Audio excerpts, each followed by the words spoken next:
So, Thomas, we're here at our 10th anniversary of Sustainability Week. How have you found the event so far? What are you enjoying? Yeah, it's very engaging. I must say that the first time we are here, I was looking at the date and I was thinking, 10th anniversary, that's a good number. As a matter of fact, we exist, our company, only for 7 years. So I would have missed anyway the first one, but I'm happy to be here for the 10th anniversary. It's very engaging. We see a lot of people involved and animated and passionate about what we share, and we all in common is trying to change the course of the agenda and trying really to find solutions. So that's why I'm happy to be here and participate to that discussion. Let's talk a little bit about what your organization does, because obviously everyone's familiar with plastics. They're familiar with the problems that plastics cause. And you're looking at it differently and trying to advance on and innovate on plastics to make them more sustainable. What are you doing? How do you do it? Talk to me about that. Yeah, sure. So we are very busy to do only one thing, is to create and to put to the market one bioplastic called PLA, polylactic acid. It's more than an acronym, it's actually a solution. We are already having a big company, a big asset in Thailand, producing 75 kilotons, and we produce one plastic which has actually two value proposition. The first one is fully bio-based. So in comparison to conventional plastic, every time I will produce 1 kilogram of PLA, it's 75% less CO2 from the atmosphere. It's very simple to understand. When you grow a plant, what does the plant do? She takes basically the CO2 from the atmosphere and to grow the plant. We do the same. So we take basically the CO2, we grow the sugar cane, and I'm polymerizing the fermented sugar. So it's basically 100% bio-based and obviously done in a sustainable way. And the other value proposition of our material is this product can be recycled or it could be composted.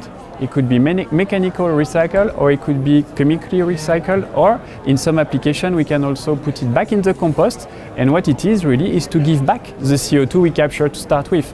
So there is really a solution out there we would like to promote and to share with everybody, because I don't think everybody knows about our product.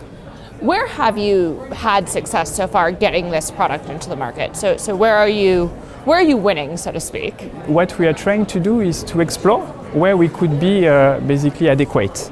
So we started with having a lot of application more in the plastic packaging for food and beverage. We have been also some application in single-use serviceware, for example, because that was just easy to take. And when you are a small and starting plastic, you want to have the application which are easy to replace. So we started there, but now we are already getting to the next frontier. We have been developing solution in 3D printing. So now PLA is one of the standard material used in 3D printing to do the filament. Now we are exploring also the non-woven part. So we are making now a face mask and hygiene things with also our material. We are getting into the clothes as well. So now we are making also some of the threads. So you can do that. And we are also reaching out to the durable space, because depending on the formulation of our bioplastic, we can use it as a durable, semi-durable, or just a single-use one. So we are already spraying basically our wings and trying to find the segment, the application where we can add value to the equation. As I said, it's not only about the performance, it's also about the sustainable value proposition. Obviously, there's a lot of conversation about the Global Plastics Treaty, and I guess we can debate whether or not it's actually going to come onto the scene in full force. If it does, what opportunity do you see for your business? Yeah, it's an interesting question, and we debate internally about it. Is it a good thing or is it a bad thing? So I will give you basically two levels of answer. The first one is definitely the fact that we have all this delegation talking about how they can end basically the plastic pollution is a good thing.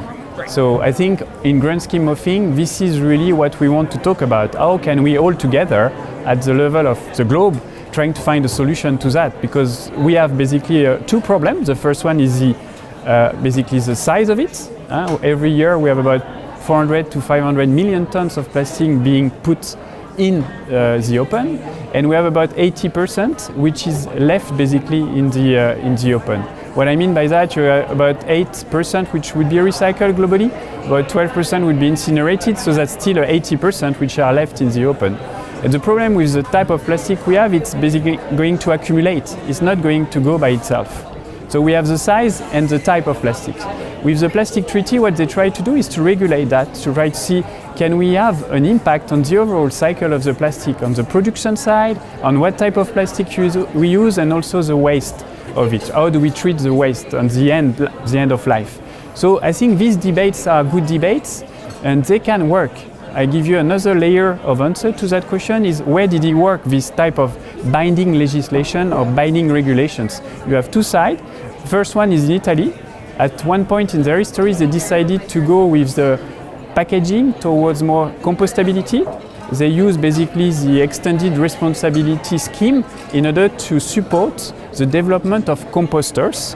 Now all their plastic packaging is getting to those composts, so it is an end of life for the plastic packaging, but on top it diverts the food waste from the open towards those composters, which is also a big impact. So it has been with regulation and it has been successful. So that's one example.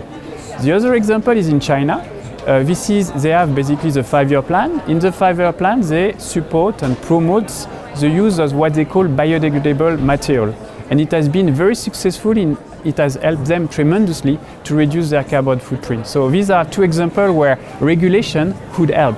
So this is really important that we go after those type of regulation, but to be very honest with you, Catherine, we don't have to wait for that. Right. We know what to do. We have a value chain which is very efficient. We have already solutions. So I think what is really important is not really to see if it's gonna go or not. It will be good if it goes, but we have no time to lose. We can already work together and find solutions and promote them and share. We have reason to act because we have no time to lose. Is this solution scalable? So you said you've existed for 7 years, you're comparatively small scale, but you've found a whole bunch of applications.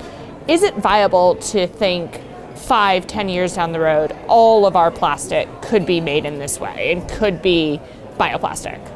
I'd love to be able to answer yes to that, but unfortunately I'm a plastic guy. I've been in the industry for 20 years and I understand why we have so many different types of plastics, because they all were developed with a certain purpose and they are not created equal.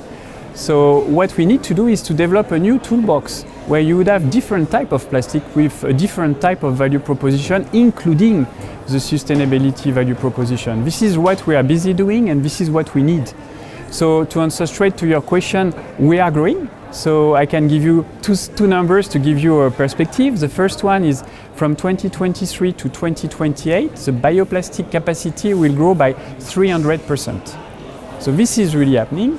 On the other hand, bioplastic today is about 1% of the consumption of the plastic. So we are only 1% of this 400 to 500 million tons. So you have always two sides to the story, but it is scalable. I mean, we are an example. 7 years ago, we did not exist. Today, we have a capacity of 75 kilotons. We are not alone. We have also other people working in bioplastic, busy to really create the capacity and to bring more solutions. But again, we need to accelerate, we need to develop more solutions and to innovate. At the end of the day, this is what we're doing. And for those use applications that are more single-use plastics, they're more consumer-based, how much more is this going to cost? So are people going to push back because, I don't know, a bottle of Coca-Cola that was originally £2 is now going to be £2.50 for the packaging? How much more expensive is this? We have also a perception to say that bioplastic will be always more expensive. It always depends to where you're looking at, right? For sure, we are traveling that economy of scale equation. As I told you, we have 300% more capacity coming on stream. With that, you have economies. So we're working as an industry to cut our costs. That is standard and regular practice. So we are traveling that one. So we're becoming more and more competitive toward what we call conventional plastic. But we are already today competitive in terms of performance, but also in cost. If you're looking at the recycled polyolefins, they carry a premium we are already competitive with. So depends on the base, but definitely we are very busy trying to be as competitive as we can, and we're gonna get there. What are you most excited for over the next 5 years? It is very exciting to work in our environment because every single time we deliver basically a new application, we know it's the first time. So this is really passionate. I know it's a bit of a standard answer saying I'm excited by the next application, but it's very true. We are really busy at replacing an existing application and bringing it a different life, a different value proposition. So this is really exciting, not only for me, but also for the organization I'm leading. Thomas, thank you so much. Thank you very much, Catherine. Yeah.